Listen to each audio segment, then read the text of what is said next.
Buenas noches, estamos justo en la hora límite. Voy a empezar al revés, a diferencia de muchas veces, porque más que nada empiezo diciendo las gracias. Gracias primero que nada por invitarme. Es un honor, es un placer estar acá, estoy acá. No conocía el sur de la provincia de Santa Fe. No quiero dar nombres, pero bueno, conozco bastante gente, nos conocemos bastante de esta zona.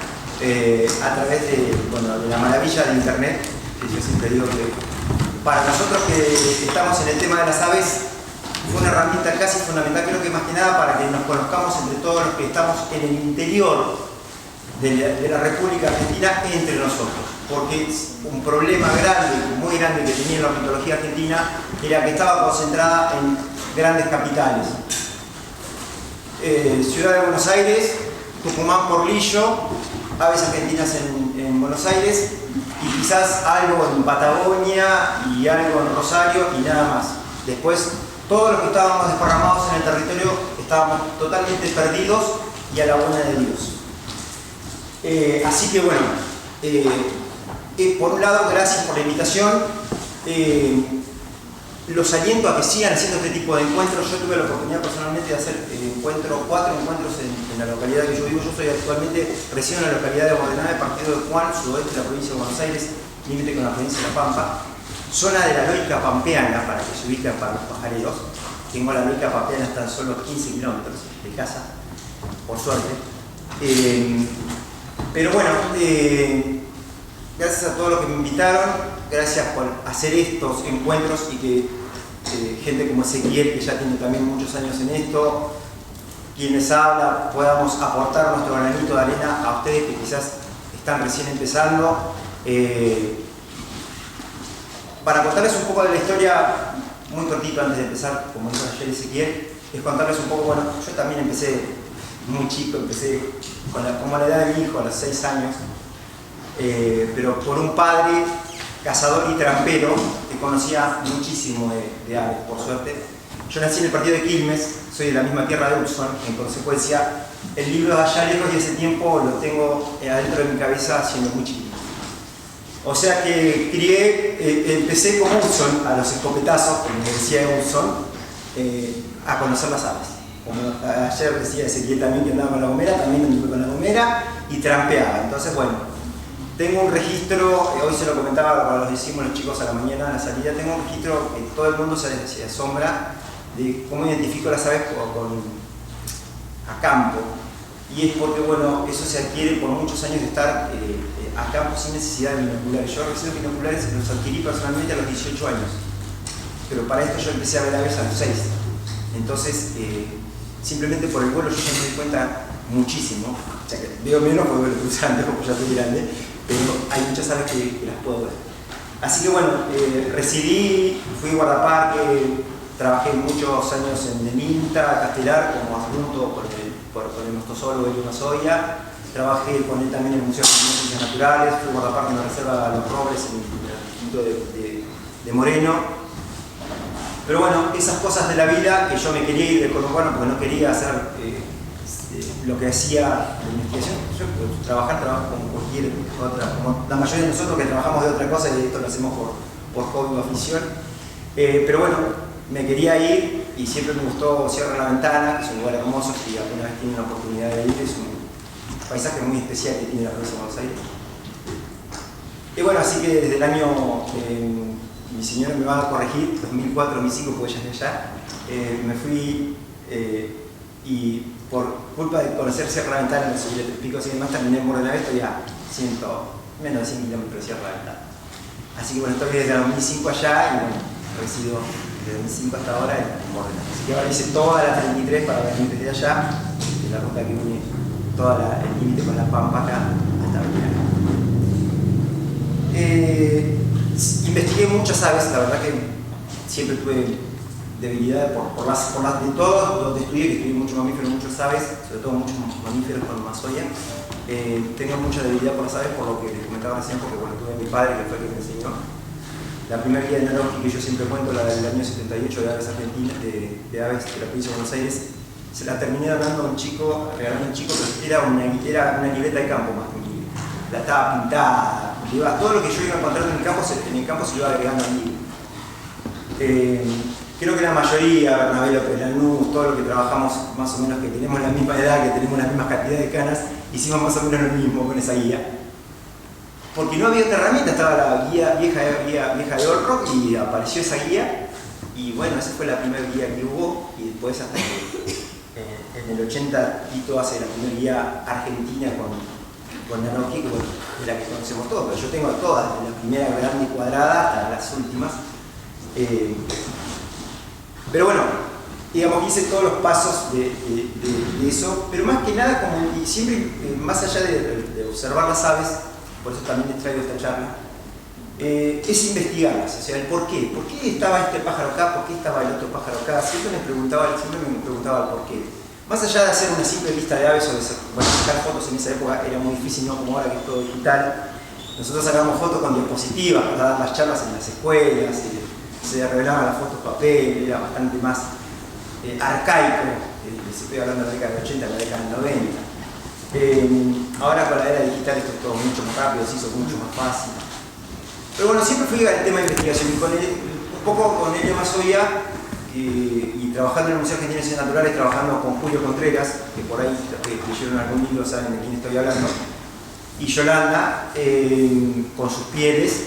Me acuerdo de bajar del laboratorio de Elio, que estaba en el tercer piso, al subsuelo del Museo Argentino de Ciencias Naturales, que es espectacular, y abrir los cajones así, están todas las pieles de las cachelas, de los pechos colorados, y bueno.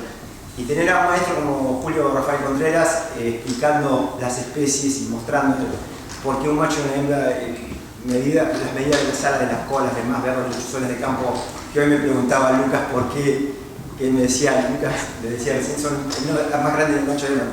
No, son iguales, pero bueno, salvo pequeñas diferencias de ala, de remijes y demás, que ahora van a ver, y casi son todas iguales. Entonces un poco es eso, es mostrarle todo este paso y este recorrido que llevo ya hace muchos años en la ornitología como investigador, autodidacta, porque no estudié nada, soy autodidacta puro, pero tuve muchos maestros. Y que digamos, terminó de coronar esto, voy a hacer la presentación acá, que es un poco larga. Yo hincho mucho con el tema de la conservación. Y el maestro de la conservación, para mí en la Argentina, es Sacha Juan Carlos Chávez. Tuve la suerte de conocerlo y trabajar bastante con Juan. Juan también era alumno de ello. Y Juan siempre fue el que, digamos, me guió. Y en una de las últimas charlas, antes que lamentablemente el cáncer se lo llevara, Juan fue el que me tiró la punta para hablar de esto, del lechuzón de campo. Me dijo, a vos que te gustan tanto las rapaces, pues mi debilidad son los patos y las rapaces son mis dos grupos de aves de debilidad. Los patos por papá, obviamente mi papá era un cazador de patos, no era cazador de... Si bien cazaba perdices, pero le encantaba cazar los patos y yo era el perro de él. Me iba con perros, entonces yo me metía en la laguna a buscarle los patos cuando los cazaba. Entonces me quedó esa debilidad de enseñarme al vuelo estando tapado con una lona y decir, eso que viene es un capuchino, eso que viene es un maicero, eso que viene es un picasso. Me quedó eso. Y Juan, ya les digo, Juan Carlos Chávez, en una nosotros que tuvimos, me dice, Ale, prestale atención al lechuzón de campo porque es una especie que si bien es a nivel mundial, de la Argentina no se sabe nada. Y ahora vamos a ver que realmente no sabemos nada. Por eso, la pregunta y la charla es, ¿qué sabemos del lechuzón de campo? Los que son fotógrafos, más o menos lo tienen como la figurita difícil siempre para sacarle fotos. Es una especie emblemática del pastizal, muy buscada por los fotógrafos. No le diría tanto al extremo de Angélica Pampeana, pero sí que es difícil porque no hay en todos lados. Y empezamos a ver que no había en todos lados. Empezamos a encontrar que era bastante... En algunos lugares era residente, pero en otros lugares no estaba siempre. Estaba en distintas épocas. Entonces, bueno, lo que primero empezamos a hacer cuando empecé el proyecto en el 2015, es decir, bueno, vamos a empezar a recolectar los datos, a ver dónde está, cómo lo encontramos. Bueno, el lechuzón de campo es un estrígido típico de aves distribuido en toda el territorio, es respetable en las regiones pampeanas, chaqueñas y patagónicas, siempre asociados a pastizales, los cuales los utiliza como refugio, campo de cacería y nidificación. Según naturalistas, ornitólogos, observadores de aves, esta especie se ha vuelto más escasa en estos últimos años. La expansión de la agricultura, la ganadería, por sus consecuencias en la transformación de los ecosistemas de los pastizales, principalmente junto a los agroquímicos utilizados, podría ser una de las principales causas, además de la desecación de cuerpos de agua con vegetación circundante, donde el lechuzón es frecuente. La caza como tiro al blanco y por superstición también suma para su disminución. Las botas se han vuelto un factor alarmante, ya que en época es una de las especies con mayor frecuencia de atropellamiento en rutas y caminos. En el norte de nuestro continente, estamos hablando del continente americano, parece ser una especie que también franca retracción a causa de causas no muy claras. Es evidente que se suman varios factores a esta perjudicando a esta especie. Por eso, consultando especialistas, colegas, surge la necesidad de recolectar datos, observaciones, fotografías, restos de la especie en todo el territorio, para saber con exactitud si su declinación es cierta, en qué grado esa declinación, las causas que la generan, las consecuencias que trae esto y su estado actual a partir de los mismos, tomando decisiones necesarias para su conservación, en lo que les recalcaba. Vamos a explicar un poquito lo que es el lechuzón de campo. Bueno, es un ave de la orden de las epiliformes de todas las lechuzas, la familia Cephalidae, el género Sacio, que lo comparte con varias especies a nivel cosmopolita. La especie es Aegioflavius, y acá en Argentina tenemos dos subespecies. Sionda, que es el que habita todo el territorio de la República Argentina, y Sanfordi, que es exclusivo de las Islas Malvinas. Actualmente está siendo estudiado por dos biólogos que pusieron rastreo satelital, especialistas en rapaces, pero están estudiando a la población de Malvinas, con permiso de los ingleses, ¿no? Obviamente. Porque la especie es exclusiva de la isla y no sale de la isla. En verde está la distribución global. Si bien, ahora les voy a explicar, para mí, las subespecies, como pasó con Tito Alba, las subespecies tendrían que pasar a ser especies, porque así los que trabajamos en conservación para nosotros es mucho mejor. Porque si yo les muestro a alguien que quiere hacer conservación, y queremos poner como especie paraguas al lechuzón de campo, y yo le muestro que está distribuido en todo el planeta, me va a decir, pero vos para qué querés proteger una lechuza si vos me estás diciendo que vive en Norteamérica, Canadá, Alaska, Noruega, España, Rusia. O sea, para el que no entiende, el lechuzón está en todos lados, no hay necesidad de protegerlo. No es así. O sea, cada subespecie tiene su distribución acotada. Es más, en Sudamérica, fíjense, en Sudamérica hay tres subespecies, que es la nuestra, la abajo, cuatro, perdón. Porque está la de Colombia y la de Ecuador, es una subespecie diferente, son dos subespecies diferentes a la nuestra, que es Sanfordi, que es la que es en verde, y la que está marcada en el punto de Malvinas, y la que está en Galápagos también es diferente. Obviamente, las rayas azules que ustedes ven es porque en el hemisferio norte, a diferencia de acá, que no lo sabemos, es migrador. O sea, pasa el verano, los veranos los pasa como muchas especies neárticas, y viaja a África, a la península arábica, a la India, a China, y en Norteamérica hace más o menos algo similar, yendo para el lado del mundo. Pero acá no, acá hay movimientos que nosotros lo tenemos registrados como movimientos pre-reproductivos o post-reproductivos, pero no hay una migración de lechuzón de campo, es algo que alguno haya visto o lo tenga registrado. No sabemos, es por eso que también el tema de esta charla, porque no sabemos mucha información, eso es una de ellas, no sabemos los movimientos. Sustratos de conservación. En la última clasificación estamos desactualizados. Personalmente yo opino que ya tendríamos que hacer una actualización nueva a la lista sistemática de las aves de la República Argentina, porque primero que ingresaron muchas especies y hay muchas especies que ya tenemos mejor información y tenemos que pasar varias de categoría, porque no es... Nos pasó acá, en 2017. En 2017, antes del 2017, el lechuzón de campo no estaba considerado vulnerable, estaba considerado como una especie de preocupación menor. Bueno, yo fui uno de los que los propuse como vulnerable, justamente. Y bueno, la persona, los conductores que estaban a cargo, me pidieron la justificación, bueno, yo ya tenía algo de datos juntados. Imagínense, empecé en 2015, me agarró en 2017, 2 años tenía nada más de información. Pero bueno, fue suficiente la información el informe que presenté. Bueno, esta clasificación la hizo Aves Argentina junto con la Dirección Nacional de Flora y Fauna en esa época. Estaba Macri como presidente, para que se ubiquen más o menos en la época. Esa fue la última clasificación que se hizo de la fauna de la República. Y bueno, logramos que el lechuzón de campo esté como especie vulnerable. Eso nos permitió, con Proyecto Asio, que es justamente lo que yo hago, trabajar de una forma, por lo menos con la especie, de una manera diferente. El lechuzón mide entre 30 y 40 centímetros, la envergadura hará entre 90 a 100 centímetros, pesa entre 250 y 450 gramos y su longevidad es más o menos de 10 a 15 años. Siempre estamos hablando de especies desde que nacen, ¿no?, hasta que mueren. Es relativamente una especie que tiene, entre las aves, tiene una vida relativamente larga, como la mayoría de las rapaces. Bueno, una descripción rápida: ocre, pardo, blanco, disco facial negro y blanco con el interior ocre, negro cerca del índice, amarillo, blanco con el pico, orejas cortas, porque en Norteamérica le llaman a la lechuzón de orejas cortas, nosotros acá le llamamos lechuzón de campo, y entre claras, bolines más claros, con el interior del disco facial negruzco. Eso sí que yo se lo explico a muchos cuando me dicen, cuando me mandan fotos. Todos los que le ven que tienen el disco facial negro, ahora se lo voy a contar todos, esos son juveniles. Todo el que tiene el disco facial blanco o crema son adultos.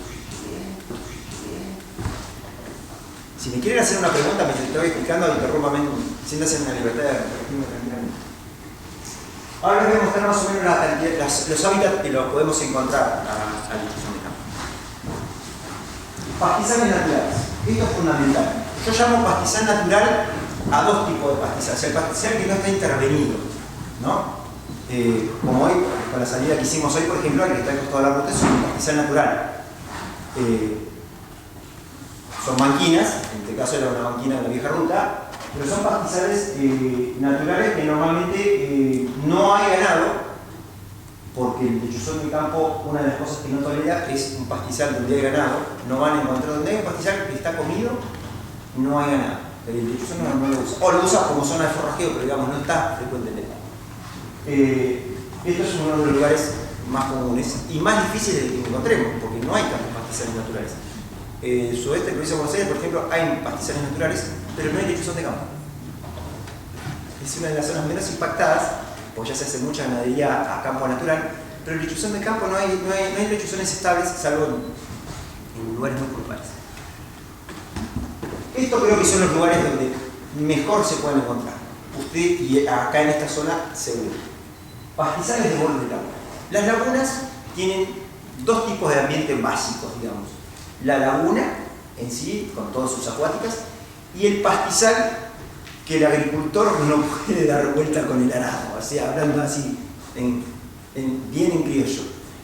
Ese se salva por suerte de la cosechadora y de la sembradora porque el tractor se le encaja, entonces no lo toca. Ese pastizal que hace de buffer para las acuáticas, también hace de buffer para aves de pastizal. Ahí, según los ambientes, acá ustedes lo tienen en Menincue, pero allá, por ejemplo, es buffer para el espartillero pampeano, para el espartillero nano, para el lechuzón de campo, para la cachirla pálida, para la cachirla trinadora, para la loica pampeana, para la loica común, el pecho colorado, bueno, para el batitú. Les puedo nombrar un montón de especies de pastizal. Allá sobreviven en los bajos que, allá a diferencia de acá, ya se siembra mucho, se siembra finas, trigo, sobre todo trigo y cebada, pero digamos que hay esos lugares al borde de la laguna, son algo que sobreviven para esto. Porque en la zona chaqueña, Córdoba, Santiago del Estero, La Pampa, el Cardenal, San Luis, el lechuzón de campo lo pueden ver volando por arriba del monte, pero tiene que haber parches de claro con pastizal. Si no hay parches de claro con pastizal, el lechuzón no está. Normalmente están los bordes. en los pueblos, por eso, normalmente lo que hacen es que los que tienen campo con monte, estoy hablando más que nada de monte chaqueño, ¿no? Hacen cortafuegos a los costados de los alambrados y bueno, entre ese cortafuego y digamos, el monte siempre dejan una franja que tampoco la tocan y ahí es por ahí donde podemos encontrar el lechuzón. Obviamente que tiene una distribución y una aparición mucho más acotada en la zona chaqueña, pero utilizan mucho esa zona. Pastizales de borde de caminos y vías. Recién me fui a firmar espantado, se los digo textual, porque vi una rastra destruyendo el pastizal al costado de la vía. Eso es algo que ustedes como COA tienen que trabajar y mucho. Esas son tierras fiscales, lo mismo que el camino que hicimos hoy con la laguna. Eso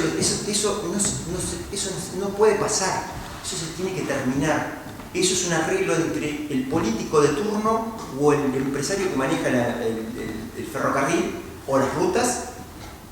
Y eso son tierras fiscales, esas son las tierras que nosotros tenemos que salvar, tenemos que cuidar. Y en pastizal se da mucho que hay mucha tierra fiscal. Y esas son las que tenemos que cuidar nosotros.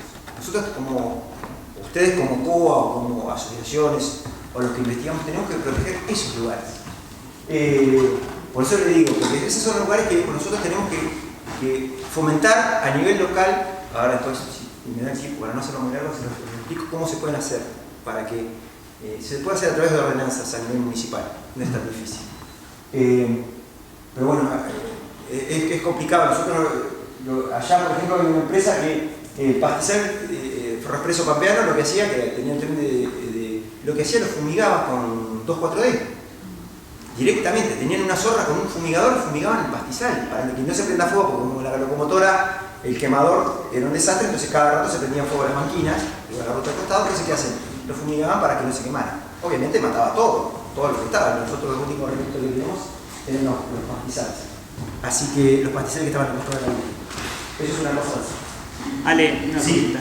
¿Recomendás que se haga un monitoreo antes ahí en el ferrocarril para Yo diría que sí. decir, che, mirá, cuando estás pasando el arado existen este tipo de especies, todo? Eso sí, eso lo lógico es... Para no ir en crudo, digamos, decir, che... No, por eso, eso es cierto, sí, yo por ahí lo digo por sentado, pero está bueno lo que me hablas.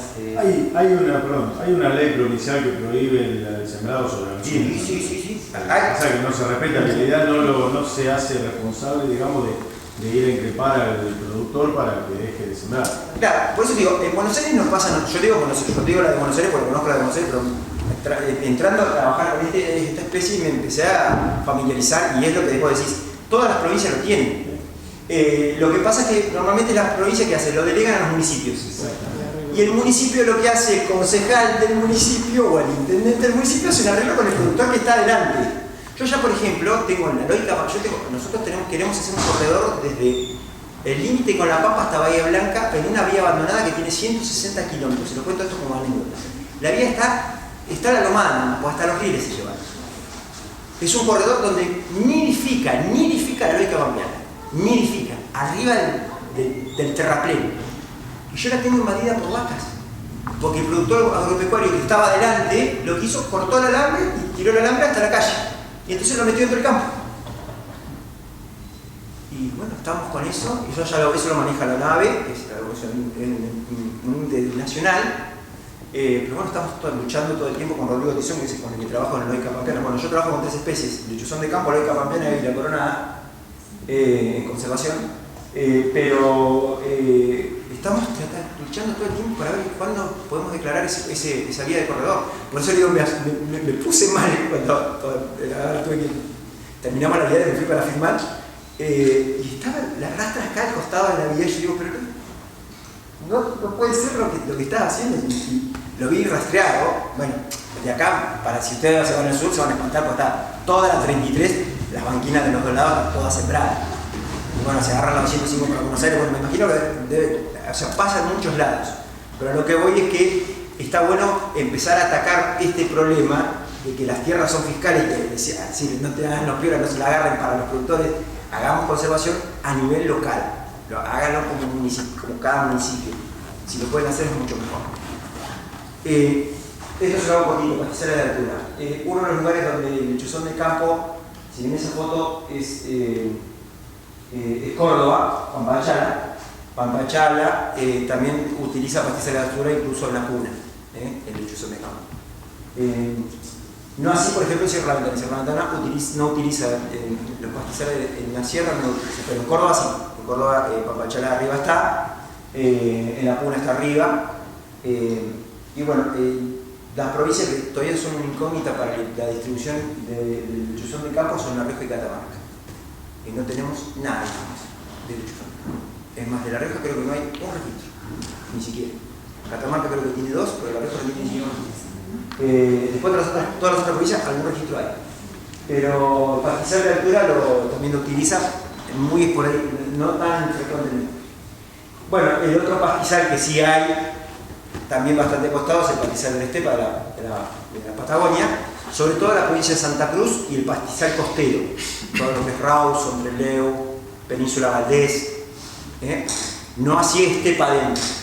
Y después de ahí salta, está sobre la franja costera, sobre los pastizales al fondo del río Santa Cruz, eso por Miguel Saguese, que trabajamos conjunto muchas veces con Miguel, que por ahí lo han escuchado nombrar. Es un ornitólogo que se fue hace muchos años, especialista en rapaces veterinario, que trabaja en Estados Unidos. Y bueno, somos amigos hace muchos años también, más o menos tenemos de la misma edad. Y bueno, él está estudiando todas las rapaces de Santa Cruz. Y de ahí salta viven en los pastizales que hay a pie de bosque araucano. Ahí sí está Valeria Ojeda, que trabaja mucho también con aves. Ella es la que publicó un par de trabajos también sobre lechuzón de campo en el borde del bosque araucano. No adentro, sino en esa zona de transición entre el bosque araucano y el estepa patagónica. Pasturas implantadas. Esto se lo quiero recalcar porque lo descubrimos hace una pastura de la que allá se usa, hay muchas pasturas que se implantan ahora en zonas ganaderas, pero el agropiro, que es esto que está acá, el pastizal que tiene acá, allá es bastante utilizado, sobre todo en los bajos, el agropiro. ¿Por qué? Porque es una pastura que resiste mucho la salinidad. Allá nosotros tenemos un problema de la salinidad. Entonces, el productor europeo lo hace en época de seca, en épocas de cuando está la niña, que se secan todos los bajos, lo rastrea al bajo y le mete agropiro. Y empezamos a descubrir muchas especies. Hay una publicación mía el año pasado que yo descubrí 14 especies que están amenazadas dentro de pastizales de agropiro. Lechuzón de campo, tachuri canela, leuca pampeana, batitú, bueno, no se puede nombrar todos ahora, hay unos cuantos. Buscan el trabajo, está en Natura Formitia. Asociadas a agropiro. Entonces dijimos, bueno, es una buena herramienta. ¿Por qué es una buena herramienta? Porque le podemos decir al productor, está bien, vos tenés vacas, vas a sembrar esta pastura, que además de ser perenne, porque esto es en invierno, esta foto, la que está a la izquierda es en invierno, se seca y queda amarillo, y en verano brota otra vez y está verde. Entonces, la siembran una vez y no la siembran más. La reponen cada tanto, la resiembran si tienen mucha carga ganadera, la vuelven a resiembrar. Pero hemos descubierto, por lo menos en el sudoeste de la provincia de Buenos Aires y en la provincia de La Pampa, que toda la zona que se cultiva agropiro para ganado, ahí sí hicimos, como decía Juan recién, para el tema como el pastizal, ahí sí yo me encargué, yo el trabajo lleva casi 10 años de estar llevando agropiro. Para que tengan una idea, hay casi 30 especies de pastizal que viven en Europa. Cachirra, ratona pastizada. Estoy hablando de las amenazadas, no, de esas 30, 14 amenazadas. Pero bueno, la actitud, sí, hay bastante que son pastizal, porque queda muy raleado en invierno. Bueno, el chorro cabezón, por ejemplo, allá aparece mucho en Patagonia. Entonces aparece el chorro cabezón, el sobrepuesto, aparecen muchas especies porque así como queda en invierno y en verano es un pastizal que las coloradas, por ejemplo, viven ahí adentro de una forma hermosa.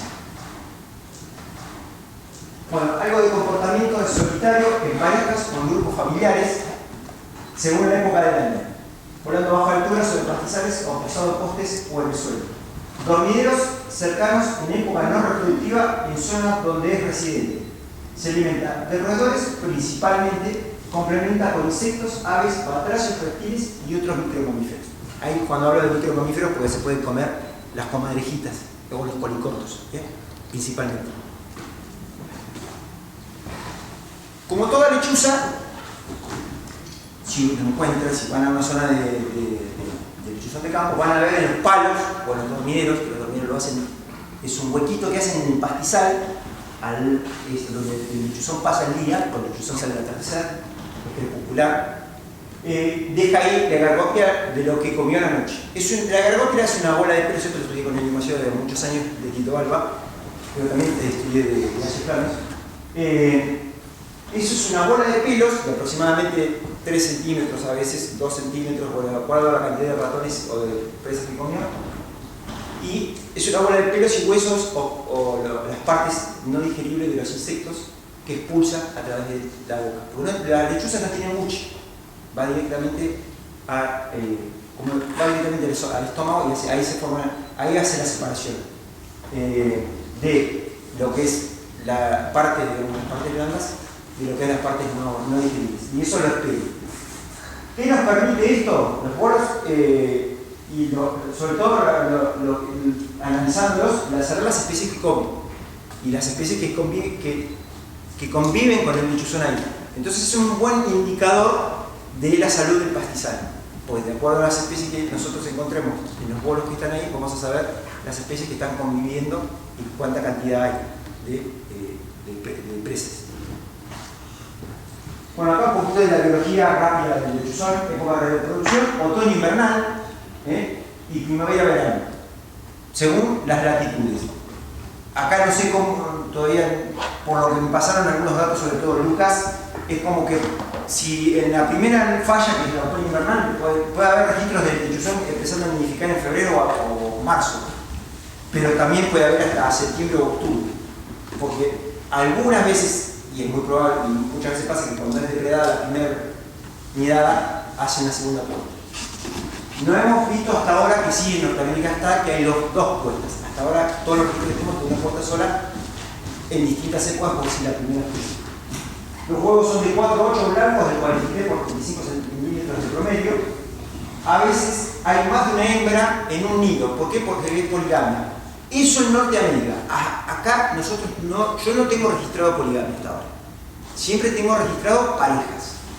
Sí, más de uno, pero cuando bajo la foto los veo, cuando me dicen aves, me ha pasado, me pasan todo el tiempo con el proyecto ASI, vimos más de uno, vimos 3 o 4, pero resulta que son juveniles del año, ya se quedan con los padres todavía, o es época pre-reproductiva, entonces son 2 machos persiguiendo una hembra, o un macho persiguiendo 2 hembras, pero hasta ahora no hemos encontrado esta poligamia que sí está registrada en Estados Unidos y en Europa, que más de una hembra pone, entonces por eso ahí se lleva el número de huevos a 8, pues son 2 hembras poniendo, incubando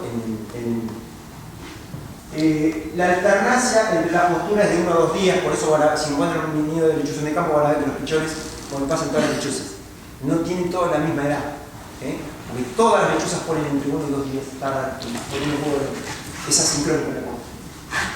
Los nacimientos son asincrónicos, por eso es esa asincronía por la diferencia que hay entre un huevo y otro. Las genes son artificiales y nidícolas, quiere decir que pasan todo el tiempo hasta que son volantones en el nido y nacen con los ojos abiertos, pero sin plumas. Solamente con plumón blanco. Ahora les voy a mostrar las fotos. Los volantones empiezan aproximadamente a los 25 días a andar alrededor del nido y pueden volar a los 35. Ya a los 35 días vuelan con los padres. A pesar de que el padre le siguen dando de comer, vuelan y son los grupos familiares que muchos fotógrafos por ahí ven, a veces ya no 4 o 5. Por acá tienen fotos de nidos. Fíjense que es una simple depresión en el piso, no hay. Sí. Disculpa, tengo una consulta. Sí. Buscan mucho hacer nido en el sinfín de la planta de sil.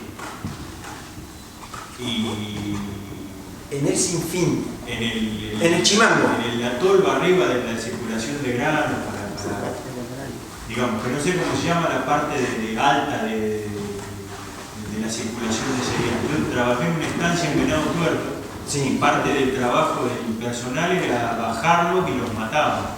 No, pero no debe ser el lechuzón de campo, seguramente debe ser la lechuza blanca de campanario. No es ese. No, porque en tolvas, la lechuza de campanario de Tito Alba, no tengo una foto acá, pero bueno, lo buscamos. La lechuza de campanario es una lechuza que es exclusivamente busca lugares oscuros y altos para nidificar. Y nidifica también así lo mismo, hacia sobre el piso de esto, eso que vos decís, lo de las tolvas, de cosas, sí, es la lechuza de campanario. Es blanca, y color crema de espalda, es la lechuza más común que hay, pero es bien nocturna. Pero sí, La de campanario tiene bien la cara blanca. Sí, por eso, tiene la espalda crema y es toda blanca. Es la que yo más estudié, digamos, Es parecida. Es parecida. Sí, no, por ahí para. Pero sí, yo por eso, la asociación directa es que si producción humana, seguro es Tito Furcata, perdón. Eso seguro, porque no hay otra lechuza que esté asociada, ni siquiera el clamato, el lechuzón de escudo, lo hace igual que el lechuzón de campo, lo hace en el piso.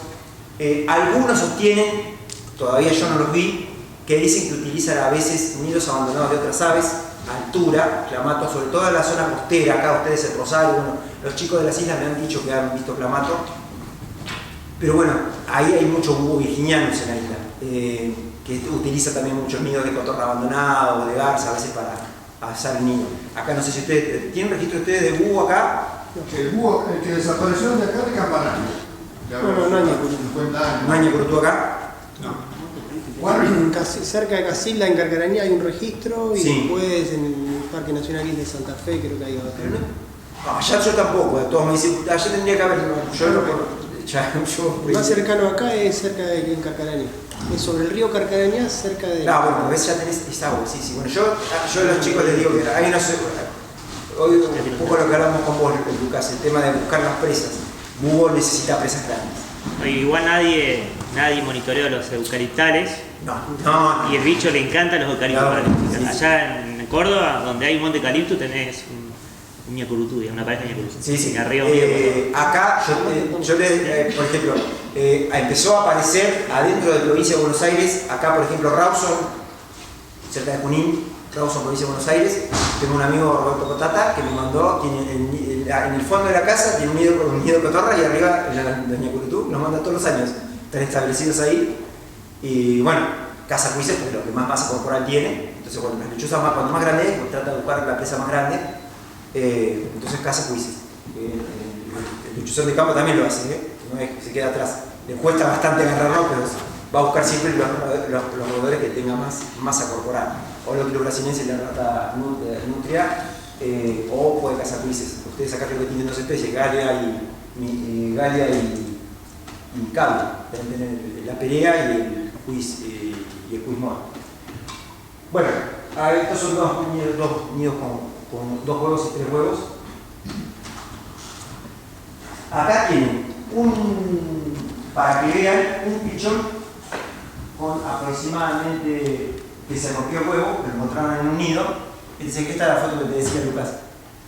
Debe tener aproximadamente unos 5, 6, sí, no debe llegar a los 10 días de incubación. Fíjese que está toda la parte interna del huevo. Fíjese que está arriba al lado 4 centímetros, tiene el pichoncito. Estaba depredado el nido. Y el fotógrafo llegó y lo levantó y le sacó la foto. O sea, cuando me contó y me dije, sacame una foto porque estamos... Y allá, por allá tienen 2 pichones ya grandes, ya esos pichones ya deben tener más o menos unos 5 o 6 días de nacido. Y fíjense cómo están. Vos fíjate ahí, Lucas. Lo referencio a Lucas porque acá estamos bastante conectados con el tema de lechuzón de campos con Lucas. Entonces, bueno, lo referencio porque es el que más venimos llamando con el tema. Por eso tiene tanta tasa de mortalidad el lechuzón de campo, porque es muy fácil de que no encuentren los depredadores, gato montés, zorro, ahora que hay. Los campos fueron abandonados, no hay más gente en los campos, hubo un aumento de, que también eso es otra cosa para charlar, un aumento de población. No sé ustedes acá, pero nosotros allá en Buenos Aires ha aparecido la guaragua azul, ya lo tenemos nosotros, la guaragua azul, y es porque no quedó nadie en el campo. Puma, guaraguazú, zorrino, bueno, peludo de por todos lados, bolita. Y bueno, todo se lo come, el peludo se lo come, la monita no, pero monitas, no migas, pero el peludo se lo come, el gato montés se lo come, el gato cajonario que tenemos allá se lo come. Y bueno, lamentablemente es el problema que tienen todas las especies de pastizal porque nidifican en el piso. Bueno, acá tengo más o menos para que vean, esto es un nido con 3 huevos, estos son unos cuchares que ya deben tener aproximadamente unos 15 días, 16, que es en la carnera, ya tiene el plumón de color canela. Y aquel es de la laguna de Yancanero, provincia de Mendoza, sacado por el guardaparque, con el celular, en un unquillar, de allá, porque no me acuerdo ahora, viene Atlanta, yo le digo unquillar, pero no es un unquillar, es otra planta parecida al unquillo, que estaba cerca del nido ahí y ya está, es un volantón. Pero fíjense que todavía ven que tiene los anteojos negros, bien para diferenciarlo bien de lo que es el de un adulto. Cuando yo pido los datos para Proyecto ASIO, no importa si tiene foto o no, pero yo necesito un par de datos para saber información, para recolectar información. Entonces, yo lo que les pido a todos los fotógrafos, sobre todo los fotógrafos, que son los que por ahí les gusta más encontrar cuando me encuentran, siempre les digo, pásenme los datos y son estos. La fecha, el lugar, la localidad más cercana, obviamente para referenciarlo, la descripción del área, que es fundamental. Yo necesito saber en qué ambiente encontraron, qué alteraciones había o no en el lugar que lo encontraron. Esto es fundamental. Por lo que les explicaba recién del agropido. Si saben si lo encuentran en una pastura y saben que es iPhone o alfalfa o avena y la saben, buenísimo, mejor todavía. Si le pueden sacar una foto, más todavía, es más información. Cantidad de ejemplares, por lo que les explicaba recién, de acuerdo a la cantidad de ejemplares, sabemos si es un grupo familiar, si hay esta poligamia o no, que supuestamente se da en Norteamérica, si es una pareja, si es un ejemplar solo vagante, que ahora les voy a explicar que en muchos lugares pasa.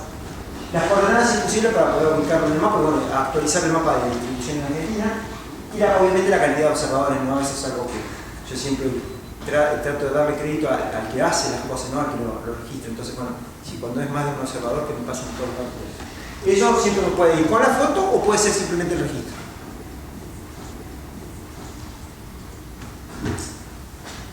Dado esto que les explicaba recién y los problemas que tiene la identificación de lechuzón del campo, yo empecé con una campaña muy básica del proyecto que empecé en 2015. Lo empecé con una página de Facebook donde recolectaba los datos, porque no soy de usar plataformas, me parecen muy completas en información, tanto EIMIR como Naturalist. Personalmente no me convence la información que hay ahí para hacer este tipo de trabajos, sobre todo para trabajos de conservación me parecen incompletas. Puede ser, me hago cargo, puede ser porque es una herramienta relativamente nueva en Argentina. En Estados Unidos y en Europa hace muchos años que se utilizan las plataformas digitales para subir, pero por lo menos para lo que yo hago, que es conservación de aves, la información me es escasa. Lo más posible del lugar y si es posible volver por el mismo lugar. ¿Por qué? Porque cuando nosotros entramos a un pastizal, estamos buscando olor. Y si nosotros encontramos un nido, lamentablemente atrás nuestro siguiendo el olor nuestro va a venir el zorro y va a llegar o va a venir el gato pajonal, o si estamos en una zona semi-urbana, va a venir el perro cimarrón o el perro salvaje o el gato salvaje o el gato asilvestrado. ¿Está? Por eso hay que tener mucho cuidado cuando uno encuentra una nidada de lechuzón de campo, y es válido para todas las especies de pastizal que identifican en el piso. Entonces, en el caso de que quede el descubierto por el trabajo de una máquina, pasa muchas veces porque no sé acá, pero allá por lo menos el pasto lo cortan para invierno y lo meten en rollo para hacer que se pica el pasto. Si está trabajando el cuadro, por favor, dejar un manchón de pastizal donde se encuentra el nido. En todos casos, pónganse en contacto con el proyecto. ¿Por qué pasa? Allá, como yo les decía hoy, por ejemplo, sudeste de provincia de Buenos Aires, hay mucho pastizal natural. Los productores, cuando viene la mala, digamos, ¿qué hacen? Chipean y lo cortan el pasto y lo meten en un silo vencido. Y lo dejan para comer. Pero, si lo están haciendo en invierno, que está en el nido, normalmente pasa la máquina por arriba y deja el nido descubierto, porque está ahora cubierto. Y es mucho, ahí sí entran los predadores aéreos. Ahí entra el chimamo, entra el carancho, porque se quedó descubierto. Entonces, bueno, empezamos con esa pequeña campaña. Ahora lo voy a mostrar por segundo.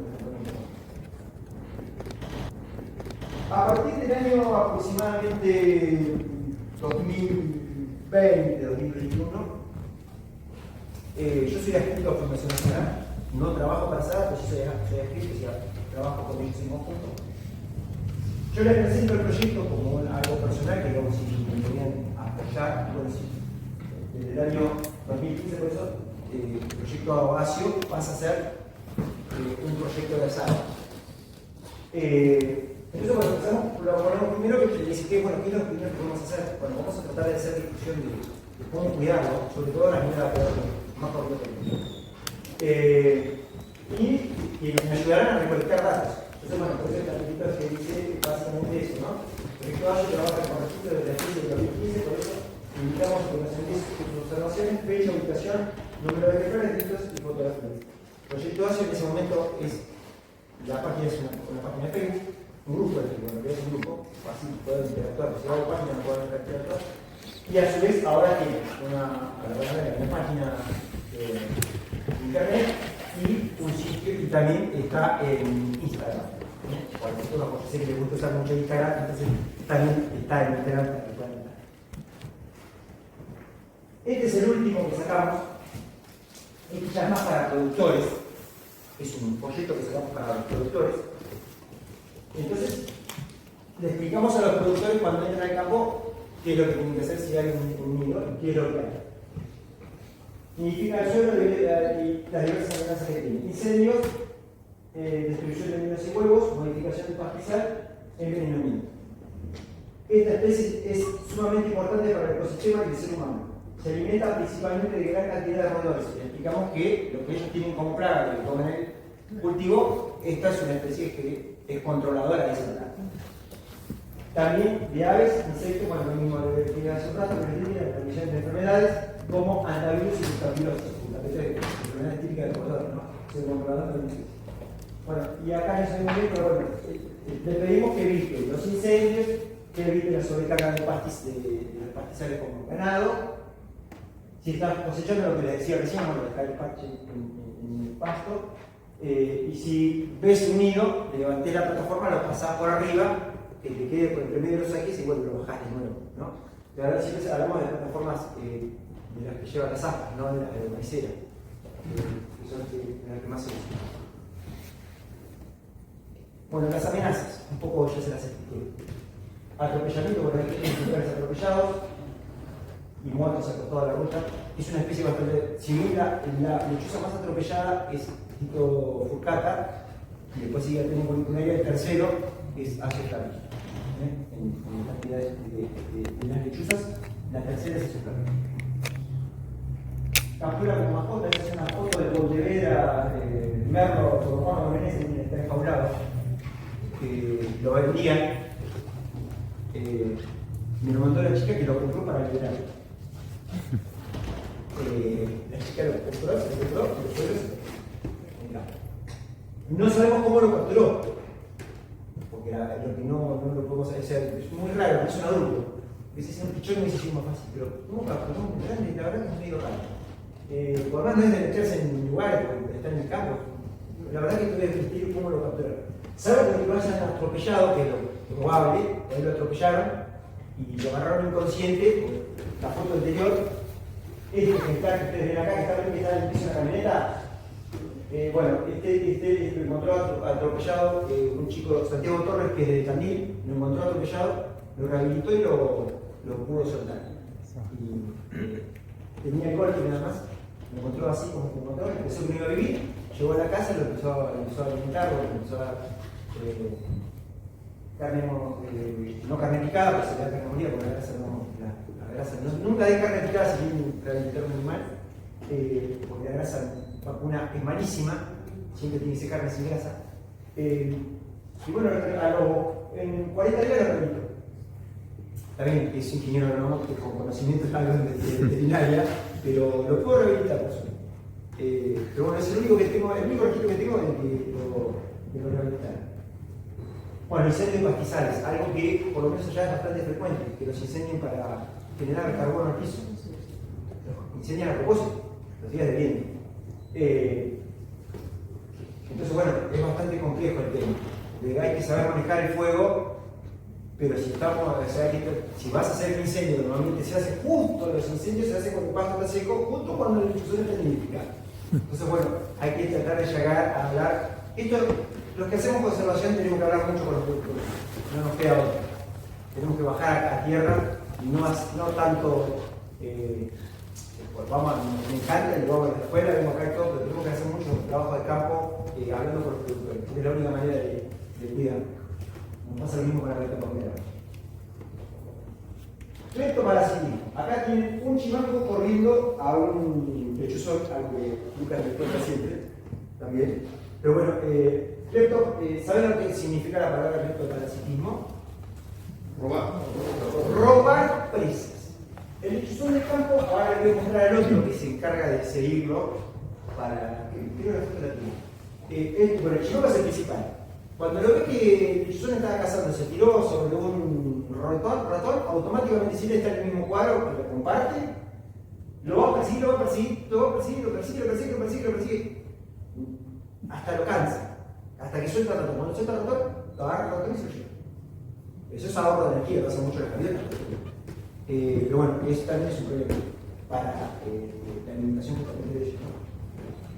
Bueno, no estaba la foto, pero el otro que lo hace, y hay una aplicación que hicimos también con otros dos chicos, es el halcón plomizo.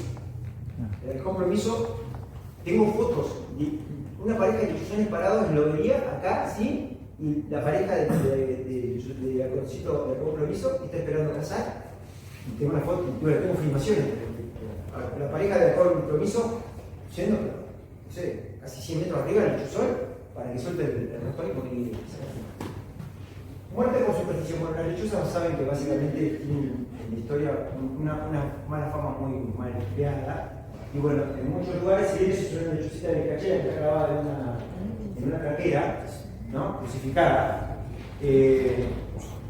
Normalmente todavía hay en ciertos lugares de Argentina esa mala costumbre de crucificar como si fuera un mal augurio, ¿no? Sobre todo cuando pasa por arriba de las casas y demás. Bueno, eso es algo que sucede, si bien no lo tengo registrado acá, pero sí que sucede en Centroamérica, en Norteamérica, en Europa, hay muchos en el campo de la producción. Bueno, la destrucción de las tierras por las culturas en las que se conocen así, a eso ellos lo cortaron y están cosechando el campo. Eso es una pastura, ¿ves? Eso después lo llevan, lo guardan en alcoholes, lo guardan para hacer vuelta para la base. Proyecto ASIO, lo que yo hago es un informe anual, todos los años hago un informe para presentar los resultados de los registros que levantamos este año. Lo van a encontrar en la página ahora que les voy a pasar. Desde el 2015 hasta ahora, llevamos 10 informes hechos año por año, la cantidad de registros que hay, la cantidad de especies de registros continuos y todo, solamente de lechuzón. Entonces se llama proyecto ASIO, informe, hay un informe libre de gratuito de acceso para el que quiera usarlo. Y obviamente, bueno, hay algunas fotos, algunas explicaciones, bueno, los casos que encontramos en esos años, que están registrados en ese lugar, ¿no? Que es más llamativo. También es un proyecto que está incluido dentro de lo que es ciencia ciudadana. Esto es un reglamento que hizo el Ministerio de Educación el año pasado, y el proyecto ASIO lo presentamos como ciencia ciudadana. Obviamente puede participar alguien que no es ni siquiera avistador de aves. Puede sacar una foto con un celular, cualquier persona que distinga que es un lechuzón de campo, me mandan un montón de lechucitas de cachera, me mandan un montón de lechuzos. Pero bueno, tengo gente que me ha mandado lechuzones de campo y no son ni siquiera observadores ni siquiera fotógrafos. Y de los lugares más increíbles, les puedo asegurar que los lugares más raros, por ejemplo, con urbano bonaerense, me ha pasado con lugares que no hay registro. ¿De qué se habla? Yo pensaba que no había, y un cuadrito por ahí de 2 hectáreas de un pastizal, un borde de una vía, en Merlo, yo que sé, en Moreno, en Quilmes, al costado del río, ahí va, un lechuzón de campo. Una zona totalmente urbanizada, pero bueno, que quedó una canchita de fútbol con pastizal abandonada o algo, y bueno, aparecen estos, por esto de ciencia ciudadana, aparecen estos.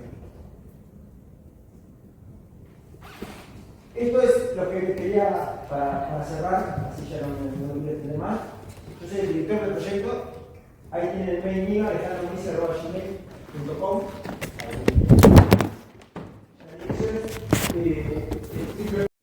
También lo pueden encontrar por Instagram, Facebook como Proyectos. Y abajo está obviamente el logo, que el fresquito salió este año, el logo de la sala, que es el logo de esa foto es muy emblemática para mí porque esa es una foto de Necochea y es, aunque ustedes no lo crean, es el lechuzón volando directamente al fotógrafo. Está parado en la calle y algo que, bueno, Lucas lo sabe porque también le pasó, él no se había dado cuenta que el campo que estaba atrás de la espalda de él estaba lindo. El lechuzón estaba forrajeando en esa pastura que está ahí.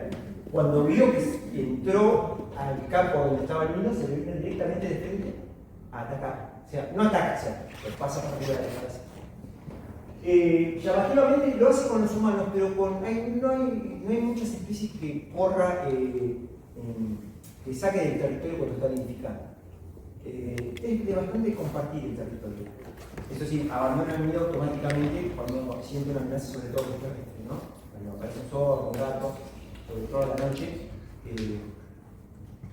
se queda el macho o la hembra incubando y el otro duerme en un dormidero que está relativamente cerca. Van a encontrar siempre un dormidero, yo les decía que son muy justo así, en el pasto. Pero es de, digamos, de convivir con Circo Bufón y Circo Ciñero, o sea, con el gran predador, con el animal del campo, con el chimango, con el carancho, con las rapaces de pastizal que normalmente hay, que nosotros podemos encontrar, con el chucito de las cacheras. No es tan territorial, digamos. Es una especie, por lo menos acá, lo que tenemos observado nosotros, es una especie relativamente tolerante a otras especies. Sí, en algunos lugares hemos encontrado que se alimenta mucho de aves, según el lugar. Y esto lo quería dejar para lo último, porque es una de las primeras deducciones que sacamos con el proyecto Asia. Hay lugares como, por ejemplo, lagunas con pastizales que son fijos, o cuadros donde la especie es residente. Todos los años vas y los encontrás. Nidifican ahí, comen ahí y están. Y en el resto de los lugares hay mucho vagante. Nosotros le decimos vagante a las especies que abandonan a los padres y buscan territorios nuevos. Entonces son registros que vos vas hoy, yo te digo, voy, le digo a Lucas o le digo Lucas por ser Lucas. O le digo a Gustavo, che, encontré un lechuzón en el campo acá enfrente. Va Gustavo mañana y no está. Y pasa muchísimo con el lechuzón, pero no sabemos por qué pasa esto. Porque ya le digo, no sabemos si es migración o no hay una migración. Como por ejemplo hay otra cosa que también pasa. Tenemos dos dormideros comunales. Uno en Pichimahuida, en la reserva Pichimahuida en La Pampa, y otro en el norte de la provincia de Mendoza, que encontraron más o menos 200 lechuzones de campo durmiendo juntos, en los dos lugares. Un pastizal de más o menos 100 hectáreas. En el caso de Mendoza, en el caso de La Pampa, era exclusivamente el lechuzón de campo. Está dentro de la reserva, todavía no fui. Y el de Mendoza no, ese está compartido con otras especies de rapaces de pastizal que duermen. Como por ejemplo también, otra anécdota que no sé si la vieron publicada, hay una publicación de un nido de lechuzón de campo en un medio de una colonia de lechuzón de gavilán ceniciento, en Patagonia. En el medio de la colonia, o nidifica colonia, el lechuzón de ceniciento que nidifica, que hace el nido arriba, en el medio, en el pasto, un nido de lechuzón de campo. Eso lo encontraron los guardafaunas de Ornarios de Chile. Y está publicado, así que son de los pocos nidos que hay publicados. Pero bueno, creemos que es no tanto como defensa, pero fíjese en la tolerancia, ¿no? Uno puede pensar que el gavilán ceniciento tranquilamente se podría comer pichones. No, incluso la mirada fue exitosa porque los chicos lo siguieron, salieron 4 pichones de eso. Pero bueno, eso para que vean lo poco que sabemos, que es un poco, por eso les traje la charla de esa manera. Yo simplemente lo que les traje fueron unas pinceladas muy rápidas así de lo que conocemos del lechuzón de campo. Entonces la idea un poco del proyecto es tratar de juntar la información de todos ustedes y bueno, y los proyectos siempre tienen un principio y un final. Yo creo que el final de eso,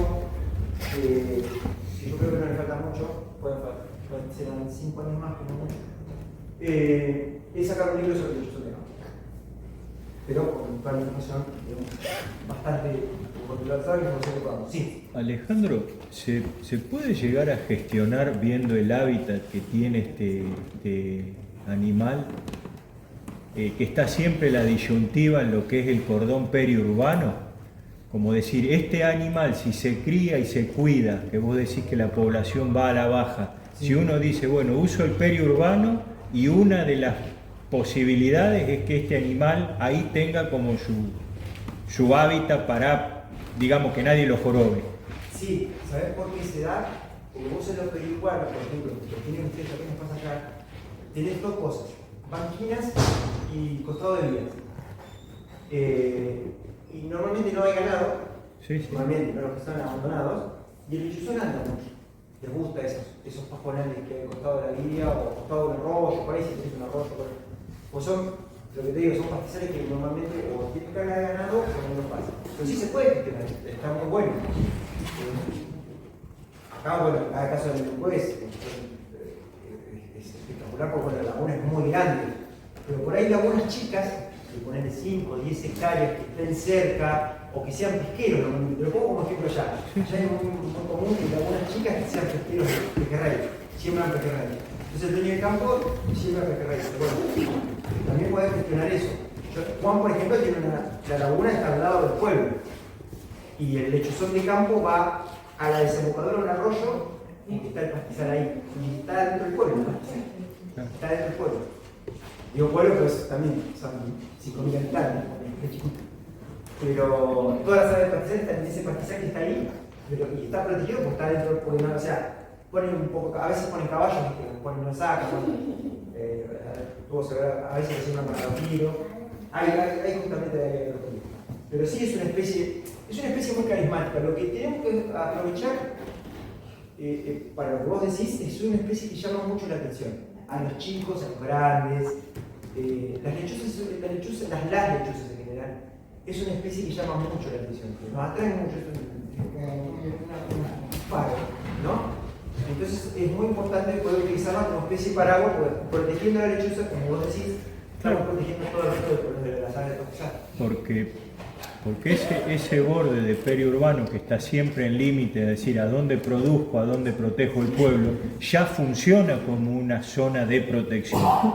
Y este animal tiene un comportamiento que va a comer roedores y, digamos, sigue siendo la parte quizás hasta más funcional y más dinámica también de ese pedazo de tierra que uno dice, lo dejo para aquello, para no me fumigue en la casa. Sí, bueno, ahí te voy a sumar un dato. Una de las cosas que vos decís es la fumigación. Viste que hay muchas ordenanzas ya a nivel local que cada vez se trata de, bueno, si no dejaste, fumigan, por más que te lo siempre te fumigan a tu casa. ¿Qué pasa? Los roedores dependen de la fumigación, que es la cosa principal. Si vos fumigas, hay menos cantidad de presa, entonces no se no está. Esa zona periurbana, como decís, al no estar fumigada, tiene una densidad alta de presa. Entonces, hoy se lo contaba justamente a mí, tenemos que ver eso también, porque el lechuzón no forrajea en la misma zona que está durmiendo, nidifica. Usa mucho rastrojo, por ejemplo, para forrajear, para comer. ¿Por qué? Porque un rastrojo de soja, ni te digo un rastrojo de maíz. Rastrojo de maíz, a la noche es un festín de ratones. Están todos comiendo las cabezas que no se llevó la cosechadora. Entonces el lechuzón va a ir a comer ahí. Entonces hay que ver y hay que estudiar también porque nosotros estamos viendo que el lechuzón forrajea, come de noche o al atardecer o particular a la mañana en un lugar y pasa el día en el pastizal. Pero bueno, eso también está bueno para verlo. Pero el tema de cuidarlo, de tomarlo como tema. Acá hay, por ejemplo, especie emblemática lo tomó Cuba Lobería, la Municipalidad de Lobería, por ejemplo, lo tomó como especie emblemática. Hicieron un concurso, vieron que ahora está el tema en boga, sobre todo en el escoba, que es el ave emblema de cada lugar. Ustedes acá tienen también, obviamente, bueno, ya una cuestión de tradición del encuentro. Pero en Lobería, que es un partido de la costa de la provincia de Buenos Aires, lo hicieron en la escuela, participaron en las escuelas, hicieron un concurso a ver qué especie era la que ganaba, porque son las especies más carismáticas, y tenés como gol en el campo por lejos. Está bueno porque ya hay una visibilización un poco más allá del chuzón de campo. Si bien lo veía, nosotros toda la zona costera lo tenemos como residente, utiliza una franja de pastizal porque bueno, ahí hay mucho ganado, no sobre las dunas, sino unos 3-4 kilómetros adentro, tenés una franja desde Bahía Blanca hasta Mar del Plata, que es toda ganadera, que no se siembra, y que hay mucho chuzón de campo residente. Vive de ese lugar, vive como ese sector. Y después, bueno, ustedes acá en esta zona, toda la zona sur de la provincia de Santa Fe, el norte de la provincia de Buenos Aires, es residente, Villegas, Rivadavia, bueno, esta zona de por acá, hasta bueno, la casita de Santa Lucas, después se extiende un poco para Córdoba también, en San Luis, ahora lo están encontrando un poco más en la zona de Villa Mercedes y demás.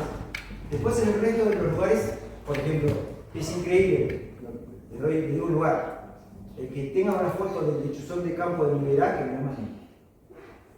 Porque no hay, creo que en un portal solo está que hacía vagante, pero no es residente, mire que hay hectáreas y hectáreas de pastizal, no es residente. O sea, todavía estamos, cuando yo trabajo por ahí, trabajo mucho con el INTA también, por el tema de la beca pampeana, porque ahora descubrimos que la beca pampeana, perdón si me tengo un cachito, pero es interesante. Descubrimos que la beca pampeana está asociada a un tipo de pasto, se llama paja voladora, que utiliza los campos de paja voladora. Bueno, queremos ver lo mismo, qué pasto está asociado, como te dije recién del agroquiro, qué pastura natural está asociado al chuzón de campo. Porque utiliza pasturas mixtas, las pasturas naturales están invadidas por plantas exóticas, normalmente. No tenés hoy no hay casi pastizal natural que no tenga exóticas. Alcarro, carronero, carro ruso, hay un montón de plantas, alfalfa guacha. Y bueno, eso pastizal justamente el chuzón lo utiliza. Pero bueno, queremos ver si en campos puros, donde hay, por ejemplo, en estos pastizales que yo les decía, que está la paja voladora, el chuzón de campo no está. No comparte el territorio con el que marcar. Sí está en los bajos de esos mismos campos que están sembrados con agroquino. Los que están con agroquino de esos mismos cuadros pasa en la Josefina, donde está Aves Argentinas. Yo tengo registro del chuzón de campo en los bajos de la Josefina y del chuzón de campo. Y arriba está la pastura de paja voladora, o sea que está la paja voladora, no está la pastura, está la paja voladora que está el campo. O sea, vean la diferencia, ¿no?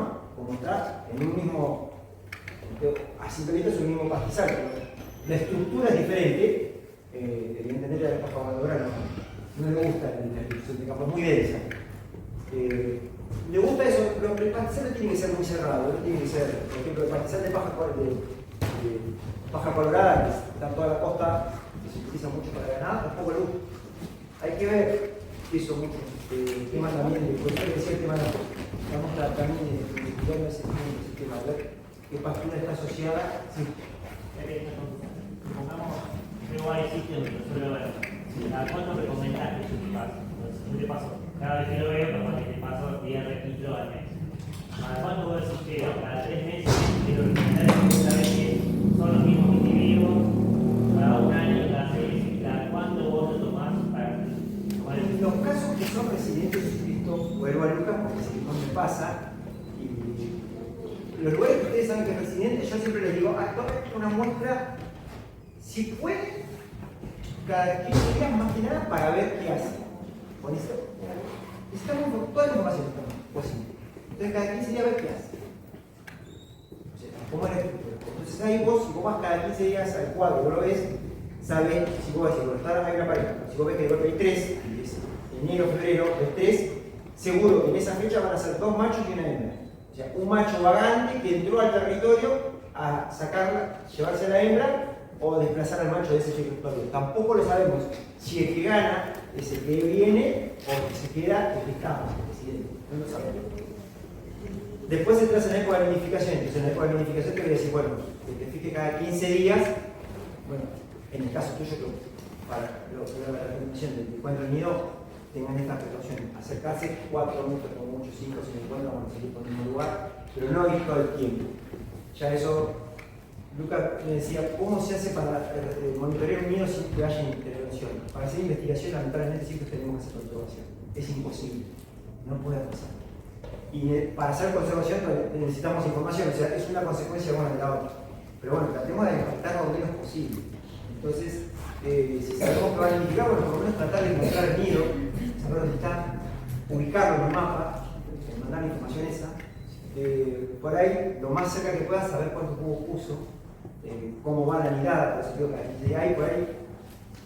No sé si te diría todas las semanas, yo también te diría cada 15 días. Cada 15 días sería lo ideal. Y después con los monitores lo mismo, ver cuánto queda, seguirlo, ver cuándo se van, saber en qué fecha se van, si se van cerca o no. Todavía no hablamos de nada, ni siquiera yo no me gusta ese tipo de intervención con el anillado, pero ni anillado ni protección de nido, porque son dos cosas que yo no estoy de acuerdo en anillar. Protección de nido con valla tampoco, porque me parece que no tiene sentido. Lo que no hay que hacer es intervenir nosotros. Para se tiene que manejar naturalmente. Pero tratemos de que sea eso, que sabe que tiene una población, una pareja estable, podemos decirlo, es cada 15 días ir a registrarlo y pasarme la información de qué es lo que veo. Entonces sabemos. Y bueno, por ahí para los que ya están más duchos, quieren meterse más en el tema, bueno, empezar a investigar la flora que está asociada al cuadro donde está, sacarle fotos, mandarle una foto. Bueno, yo tengo muchos ingenieros agrónomos que pueden identificar las plantas, bueno, si saben de plantas, saber para tal lugar, para tal planta. Fíjense mucho las perturbaciones que tiene el lugar, es importante. Si el lugar está perturbado, en el caso tuyo, vos seguramente lo tenés antes del Parque Nacional.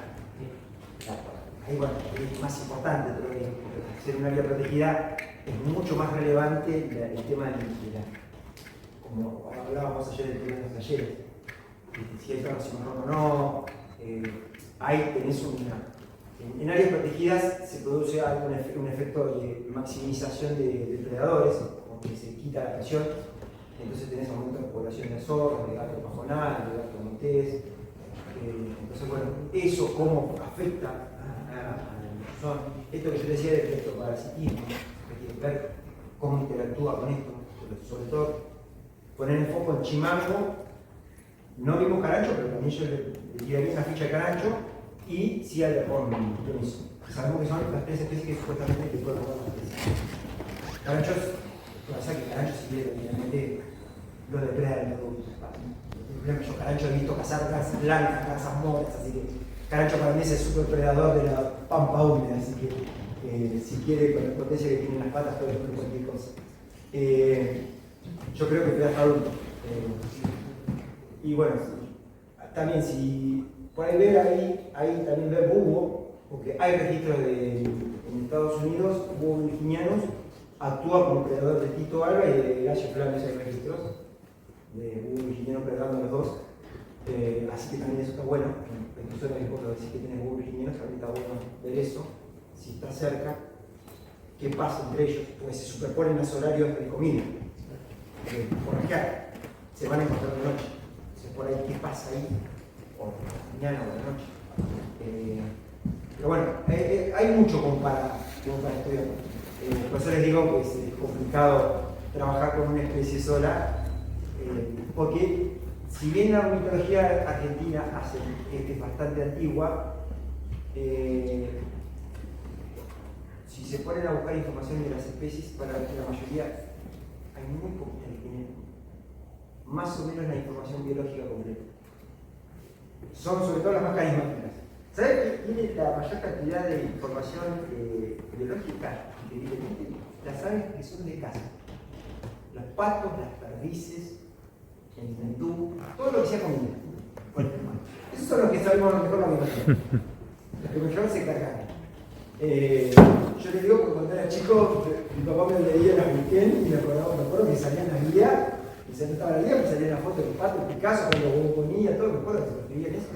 Si pregúntense a ustedes que tienen a Martín, pregúntenle a Martín de la Peña, y van a ver que te va a contar eso, yo se lo cuento a él, a Martín le va a contar esto.